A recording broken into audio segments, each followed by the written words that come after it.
Hello मेरे प्यारे बच्चों, कैसे हैं आप लोग। मैं आशा करता हूं कि यूपी बोर्ड 2024 के बोर्ड एग्जामिनेशन की तैयारी आप लोग बहुत ही मन लगा करके मेहनत से पढ़ाई कर रहे होंगे और करना भी चाहिए, क्योंकि अब की बार 90 पार। प्यारे बच्चों, हमारे YouTube channel Vishnu coaching centre पर प्रतिदिन एक एक वीडियो अपलोड किए जा रहे हैं, जो भी परीक्षा के दृष्टिकोण 2024 के लिए इम्पोर्टेंट है। अच्छे से पढ़ें, समझते चलें। प्यारे बच्चों, आज का पहला जो क्वेश्चन है ध्यान से समझें। और पार्ट 13 हम लोग पढ़ रहे हैं मैथ में। पार्ट 13 1 से लेकर के 12 तक मैंने बता दिया है। अच्छे से देखें, आज 13वां पार्ट है, समझने का प्रयास करें। देखो बाबू, क्या कर रहा है। बिंदुओं ए का मान दिया है और बी को जोड़ने वाले रेखाखंड ए बी को 4 बराबर भागों में विभाजित करने वाले बिंदुओं के निर्देशांक ज्ञात करें। ठीक है, ध्यान से समझिए। कह रहा बिंदुओं ए और बी।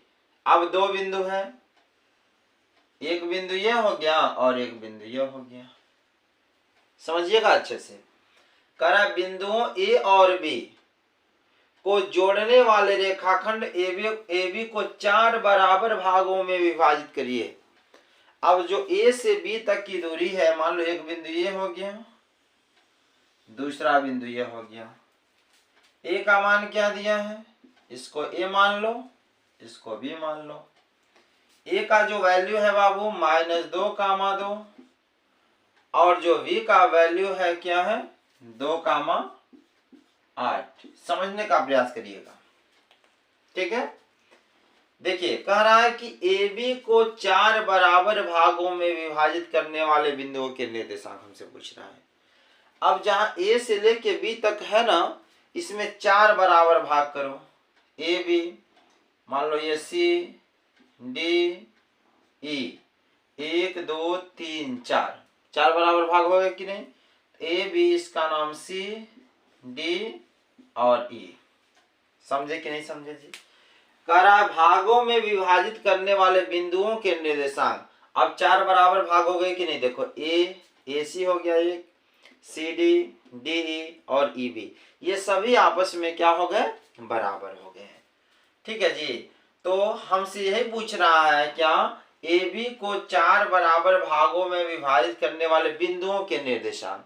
अब देखो ए और बी का जो निर्देशांक है बाबू हमें पता है। ठीक, हमें किस बिंदु का निर्देशांक नहीं पता है, सी डी और ई का नहीं पता है। तो याद रखना कि अगर कभी भी ऐसे क्वेश्चन आ जाए कि दो बिंदु दिए रहे, उसके मध्य में 2 4 6 ऐसे निर्देशांक जब भी ज्ञात करने रहे तो कैसे ज्ञात करेंगे। तो सबसे पहली बात यहां ध्यान दो। आप सबसे पहले देख रहे हो ए और बी, ए बी है ना। तो ये बताओ ए बी के मध्य बिंदु कौन है। ए और बी का मध्य बिंदु क्या है, देखो 1 2 तीसरे नंबर पर डी है, 1 2 तीसरे नंबर पर डी है। यानी ए बी का मध्य बिंदु कौन है, देखो डी है कि नहीं है। तो लिखेंगे ए बी के मध्य बिंदु, ए बी के मध्य बिंदु किसका, डी का निर्देशांक बराबर। ध्यान समझना, ए बी का मध्य बिंदु कौन है, डी है। तो हमने मध्य बिंदु डी का निर्देशांक हमें निकालना है। ए बी के मध्य बिंदु डी का निर्देशांक हमसे सबसे पहले हम निकालेंगे। तो मध्य बिंदु का निर्देशांक का सूत्र क्या होता है पता है, x1 प्लस x2 बटे 2 कामा y1 प्लस y2 बटे 2। ये सूत्र होता है किसका, मध्य बिंदु का। ठीक है बाबू, समझे कि नहीं समझे। तो ए बी का मध्य बिंदु क्या है, डी है। तो डी का निर्देशांक हम निकालते हैं। अब यहाँ जरा यहाँ लिख लो ए का मान क्या है जी, ए का मान है -2, और बी का मान क्या है 2,8। ठीक है, जब आपने ये लिख लिया, जब दो बिंदु हो गए तो पहला याद रखना, पहले को x1 मान लेना, ठीक है, और दूसरे को यहाँ x2 मान लेना। सॉरी, x1 पहले को मान लेना और इसको क्या मानना है, y1। क्या मानेंगे, y1। x1 y1, इसको आप x2 मान लीजिए और इसको आप y2 मान लीजिए। कोई समस्या हो तो बताइए। x1 y1 x2 y2 ऐसे मान लीजिएगा, कोई दिक्कत नहीं है ना। तो चले x1 की वैल्यू क्या है, देखो -2 प्लस x2 की वैल्यू क्या है, 2/2। y1 का मान क्या है, 2 प्लस y2 का मान क्या है, 8/2। ठीक है जी, चलिए बराबर। अब देखिए +2 -2 कट जाएगा यानी 0/2, 8×2 10/2। अब ये भाग देंगे तो क्या होगा, 0 और 2 25 10 5 0,5 यानी जो d आ गया, d का जो मान आ गया वह कितना आ गया, 0,5। एक आंसर आ गया कि नहीं आ गया, बोलो। इसका मान आ गया कितना, आ गया 0,5। बताओ बाबू, समझ में आया कि नहीं आया। अब यहां पे देखो, अब ए और डी दो बिंदु यहां से लो, ए और डी, ए डी का मध्य बिंदु कौन है, सी है। तो यहां हम लिखेंगे बाबू सेकेंड स्टेप में ए डी का मध्य बिंदु, एडी का मध्य बिंदु, एडी का मध्य बिंदु क्या है, सी है। तो लिखेंगे सी का निर्देशांक, एडी का मध्य बिंदु सी का निर्देशांक निकालेंगे। तो सूत्र वही होगा बाबू, x1 प्लस x2/2 कामा y1 प्लस y2/2। अब देखो एडी का मध्य बिंदु कह रहा है, तो सबसे पहली बात हमें ए और डी का मान लिखना होगा। तो यहाँ देखो ए का मान क्या है, -2,2 और डी का मान क्या है, 0,5। यही है ना। अब यहाँ मान लो पहले को x1 हो गया, ये y1 हो गया, ये x2 हो गया, ये y2 हो गया। हमेशा ऐसे मानना है, कभी भी जब दो बिंदु दिए रहे, यहाँ डी क्या है, डी है ना, हाँ ठीक है जी। तो ए और डी का मान दिया तो x1 y1 x2 y2 ऐसे मान लीजिएगा। तो मान रख लो x1 का मान क्या है, -2 प्लस x2 का मान क्या है, 0/2। y1 का मान क्या है, 2 प्लस y2 का मान क्या है, 5/2। अब देखिए -2 में 0 जोड़ेंगे तो क्या होगा, -2/2। अब 5 में 2 जोड़िए, 7/2। अब 2 से 2 कट गया, क्या बचा, -1 और 7/2। ठीक है। तो जो C का निर्देशांक आ गया बाबू -1, 7/2। अब हम लोग निकालते हैं क्या, D और B। DB के मध्य बिंदु में कौन है, E। तो बस वही लिखेंगे, DB के मध्य बिंदु E का निर्देशांक। तो यहां तक नोट करो बाबू। चलिए इधर हो गया ना, हाँ। अब यहां से हम किसका मान निकालते हैं बाबू,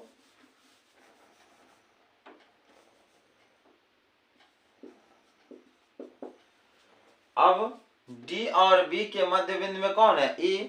तो लिखेंगे DB के मध्य बिंदु,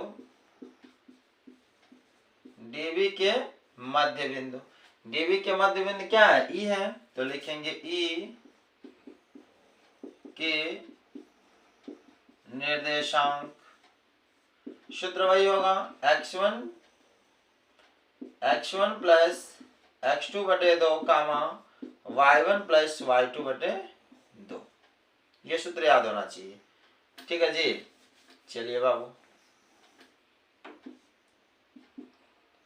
अब D और B, D का मान पहले लिखो। D का मान क्या है, 0,5। B का मान क्या है, 2,8। तो मान लो x1 y1 x2 y2। ठीक, मान रख लीजिए। x1 का मान क्या है, 0 प्लस x2 का मान क्या है, 2/2 y1 का मान क्या है 5, y2 का मान क्या है 8/2। अब 0 में 2 जोड़ेंगे क्या होगा 2 यानी 2/2, 8 5 13/2। 2 से 2 कट गया बाबू, 1 का मान 13/2। बोलो अब यही हमारा क्या हो गया आंसर हो गया।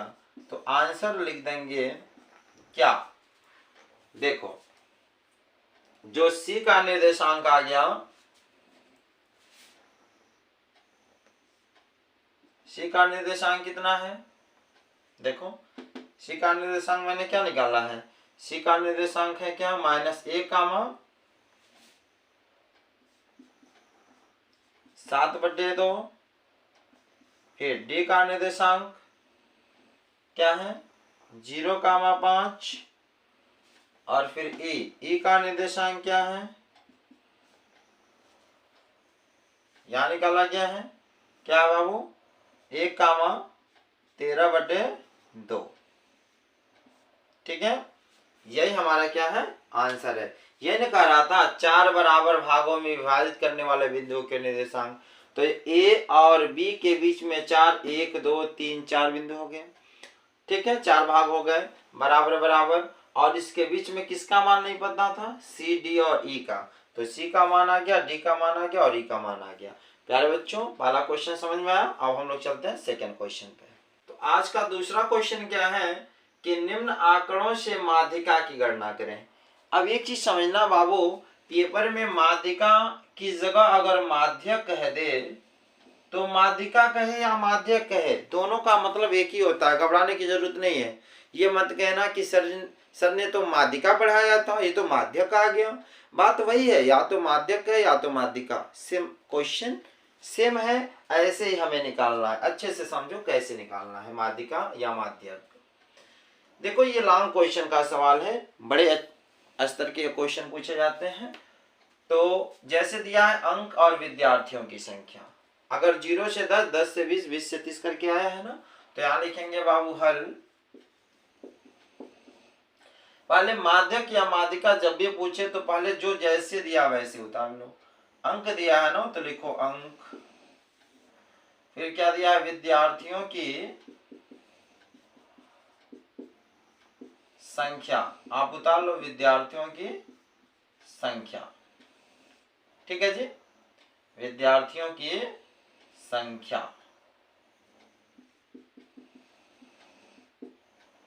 ठीक है, अंक में क्या दिया है 0 से 10, 10 से 20, 20 से 30, 30 से 40, 40 से 50। ठीक है, विद्यार्थियों की संख्या क्या है 5, 15, 30, 8, 2। देखिए जब भी माध्यक या माध्यिका निकालना रहे और वर्ग अंतराल वाले प्रश्न हो, यही वर्ग अंतराल होता है 0 से 10, 10 से 20, 20 से 30, तो थर्ड नंबर पर हम हमेशा निकालेंगे संचयी बारंबारता। क्या निकालेंगे बाबू संचयी बारंबारता। इसको हम CF से व्यक्त करते हैं, किससे व्यक्त करते हैं CF से। अब जरा समझो आप संचयी बारंबारता निकलता कैसे है, कैसे निकालें। अगर आपने नहीं पढ़ा है तो भी आज आपको माध्यिका निकालने आ जाएगा। देखिए हमेशा संचयी बारंबारता कैसे निकाला जाता है, पहले में हमेशा 0 जोड़ेंगे। पहले यहाँ 5 लिखा है ना तो लिखो 5 + 0 = 5, यही निकालने का तरीका है। फिर यह वाला 5 यहाँ लिखो, 5 प्लस अब इसको लिखना है 15, 15 × 5 = 20।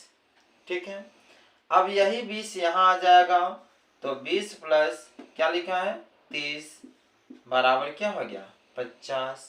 ठीक है, अब यही 50 यहाँ आ जाएगा, क्या जोड़ेंगे बाबू 8, क्या हो गया 58, और यही 58 यहाँ आ गया, क्या जोड़ेंगे 2 = 60। हमें लग रहा है यहाँ तक आपको समझने में कोई दिक्कत नहीं है। संचयी बारंबारता निकालेंगे, निकलना भी चाहिए। यहाँ लिखना योग और यहाँ लिखना कैपिटल N = इसको जोड़ लो। अगर जोड़ने पे यही 60 आ गया तो हमारा सवाल ये कहीं अगर यह जोड़ने पर अगर ये 60 जो भी नीचे मान दिया रहेगा अगर आ गया तो ये मेरा मान गलत सही है। समझे कि नहीं समझे? देखो 60 आएगा कैसे, मैं आजमा लेता हूँ। देखो जी 5 और 15 20, 20 30 50, 50 58 58 2 60। ठीक, यानी जो यहाँ रहेगा यही n का मान आएगा। यही इसको सबसे पहले हम ऐसे हल कर लेंगे, यहाँ तक कोई दिक्कत नहीं होना चाहिए। अब इसके बाबू हम हमेशा जब भी माध्यक निकालना होगा n/2 का मान निकाल लेना। किसका मान? n/2 का मान। n का मान क्या है? 60 अब बट्टे 2 भाग देंगे तो क्या होगा? 30। हमेशा आप ऐसे ही निकालना, n/2 का मान निकाल लेना। 30 आ गया कि नहीं आ गया? अब यहाँ आपको एक चीज समझना होगा, क्या? कुछ सूत्र याद करना होगा। जब भी वर्ग अंतराल वाले प्रश्न हो और माध्यिका कहे या माध्यक कहे तो माध्यिका बराबर सूत्र होता है बाबू L1 plus L2 minus L1 upon F n/2 minus C। ये सूत्र आपको याद होना चाहिए।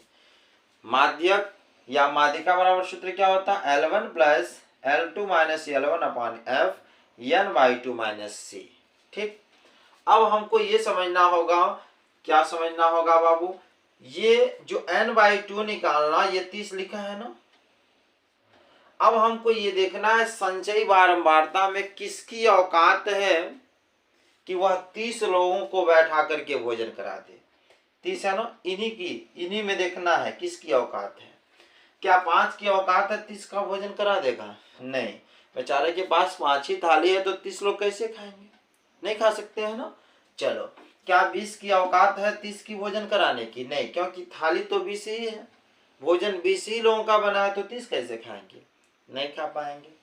चलिए, क्या 50 की औकात है 30 का भोजन करा देगा? बिल्कुल 50 की औकात है, वह 30 को भोजन करा देगा, बल्कि 20 थाली बच भी जाएगी, है कि नहीं? बस यही देखना हमको। अब 50 की औकात है ना, तो 50 को थोड़ा अंडरलाइन कर लो अपने समझने के लिए। तो जिसकी औकात है उसके ठीक सामने आ जाना। क्या लिखा है? 30, या यफ हो गया। अच्छे से समझो बाबू, यफ हो गया। इसके ठीक सामने आना, ये पहला L1 हो जाएगा और जो इसके बगल में L2, निम्नतम और उच्चतम। और जिसको हमने अंडरलाइन किया, जिसकी औकात है भोजन कराने की, इसके ठीक ऊपरा वाला भाग C होगा। समझे कि नहीं समझे? फिर से समझो। सबसे पहले n/2 निकालना, तो 30 आ गया। हम देखेंगे किसकी औकात है 30 को भोजन करा देगा। 5 की औकात नहीं है, 20 की औकात नहीं है, लेकिन 50 की औकात है। तो इसके ठीक सामने आना, F ठीक सामने L1 L2 आकर ऊपर उसी हो जाए। बताओ समझे कि नहीं समझे? अब यही मान यहाँ लिख दो। क्या है? L1 बराबर कितना दिया है? यहाँ देखो 20, L2 बराबर 30, F बराबर 30 और C बराबर देखो 20। ठीक है जी। अब मान इसमें रख दो। L1 का मान क्या है? 20 प्लस L2 का मान क्या है? 30 माइनस L1 का मान क्या है? 20 बटे F का मान क्या है? 30 n/2। देखो n/2 का मैंने मान निकाला, कितना आया है? 30। तो लिखेंगे 30 माइनस C का मान क्या है? 20। तो 20 प्लस 30 में से 20 घटाओ 10 बटे 30, 30 में से 20 घटाओ 10 से होगा। तो 20 प्लस 10 बटे 30। अब यहाँ देखो 30 में से 20 घटाओ 10 हुआ ना, तो यहाँ आप डायरेक्ट यहाँ गुणा कर दो अब चिन्ह। ठीक है जी। अब देखो तो यहाँ तो कट भी जाएगा। देखो 10 एक कम 10, 10 3 30, क्या हुआ? 10 बटे 3। समझे कि नहीं समझे? बताओ जी, कोई दिक्कत? अब ये भाग दे दो, तो 20 प्लस देखो 3 त्रिका 9 बचा 1, फिर दशमलव 3 त्रिका 9, 3.3 जोड़ेंगे। कैसे भाग दिए हैं पता है? नहीं आ रहा है तो देखो ऐसे भाग दे देना। 3 त्रिका 9, 10 में से 9 गया 1, 0.03 त्रिका 9। समझे? यही आएगा 3.33। तो 20 में 3 जोड़ेंगे क्या होगा 23.3, यही आंसर है। तो प्यारे बच्चों आई होप सेकेंड क्वेश्चन आपको समझ में आया होगा, और माध्यिका या माध्यक जब भी ऐसे पूछे जाए तो आप क्वेश्चन में गलती नहीं करेंगे। तो प्यारे बच्चों अब हम लोग पढ़ते हैं क्वेश्चन नंबर 3। क्वेश्चन नंबर 3 क्या है, एक शंकु के आधार की त्रिज्या 3.5 सेमी है तथा ऊंचाई 12 सेमी है, तो शंकु की तिर्यक ऊंचाई ज्ञात करें। ठीक है, ऐसे क्वेश्चन आप लोग पढ़े होंगे, तो जरा ध्यान दें। करा एक शंकु, शंकु जानते हो कैसे बनता है बाबू, यही शंकु है, इसी को शंकु कहते हैं। जैसे जोकर की टोपी देखे हो ना, ऐसे ऊपर लगा दो तो जोकर की टोपी नहीं लग रही है, लग रही है ना, तो बस यही शंकु हो गया बाबू। प्रश्न में कह रहा एक शंकु के आधार की त्रिज्या, अब यहां से ऐसे कर दो तो मान लो ए बी सी ओ, कह रहा एक शंकु के आधार की त्रिज्या, त्रिज्या का मतलब ओ से लेके बी तक, यहां से यहां तक मान है 3.5, यानी लिखेंगे त्रिज्या r बराबर 3.5 सेमी, तथा ऊंचाई, ऊंचाई का मतलब ये सीधा वाला होता है 12 सेमी, तो h बराबर 12 सेमी।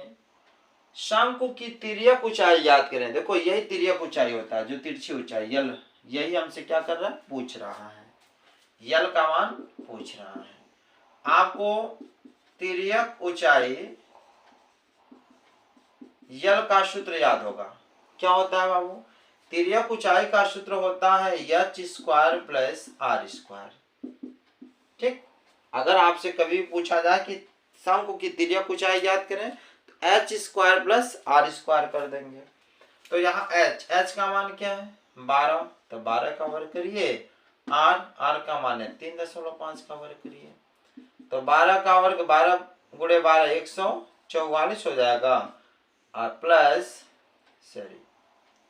यहाँ प्लस 3.5 गुणे 3.5 करो, ऐसे गुणा कर लो, 3.5 में 3.5 का कैसे गुणा होगा, 5 बचे 25, 2 हासिल, 5 15 2 17, ठीक है जी, फिर 3 बचे 15 और 3 त्रिका 9 और 1 हासिल 10, 5 7 5 12, 1 1 2 और 1 और 1 2 अंक पर दशमलव है, 12.25 गुणा करने पा गया, प्लस 12.25, समझे कि नहीं समझे।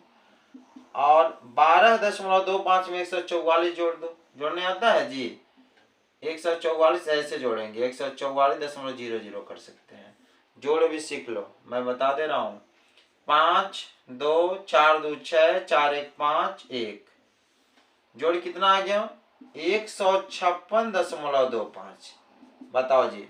अब 156.25 आया है, अब इसका वर्गमूल निकालना है, कड़ी से कैसे हटेगा, वर्गमूल निकालना पड़ेगा।